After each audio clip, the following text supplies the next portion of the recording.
Praise the Lord. Hallelujah. കർത്താവ് നിങ്ങളെ ധാരാളമായി അനുഗ്രഹിക്കട്ടെ. ആദാം പാപം ചെയ്തപ്പോ ആദാമിന്റെ വീഴ്ചയുടെ തുടർച്ചയായിട്ട് നമ്മൾ കാണുന്നതാണ്.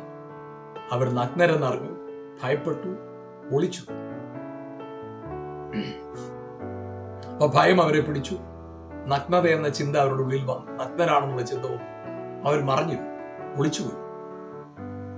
എന്നാ പ്രിയപ്പെട്ടവർ, നമുക്ക് കർത്താവിനെ കുറിച്ച് നമുക്ക് മനസ്സിലാക്കും എങ്ങനെയാണ് ദൈവത്തെ കുറിച്ച് നമ്മൾ കർത്താവിനെ കുറിച്ച് കാണുന്നത്. അനുസരണക്കേട് കൊണ്ട് നഗ്നനായിത്തീർന്ന ആദം, അവന്റെ തലമുറകളുടെ ശാപം മാറ്റാനായിട്ട് അനുസരിച്ച് മരിക്കാൻ ഇറങ്ങി വന്ന യേശു നഗ്നനായിത്തീർന്നു. Praise God. അതായത് മനുഷ്യനായിരുന്നവൻ ദൈവത്തെ പോലെ ആകാൻ ശ്രമിച്ച് അനുസരണക്കേടിലൂടെ നഗ്നനായി മാറിയത്.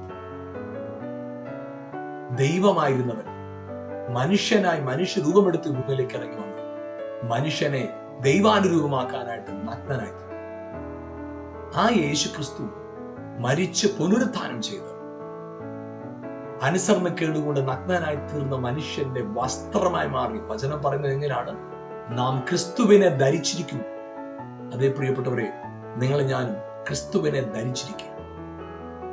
വചനം ഇങ്ങനെ പറയുന്നത്, അവൻ മുന്നറിഞ്ഞവരെ വിളിച്ചു, വിളിച്ചവരെ നീതീകരിച്ചു, നീതീകരിച്ചവരെ തേജസ്കരിച്ചു. നിങ്ങളുടെ ജീവിതത്തിൽ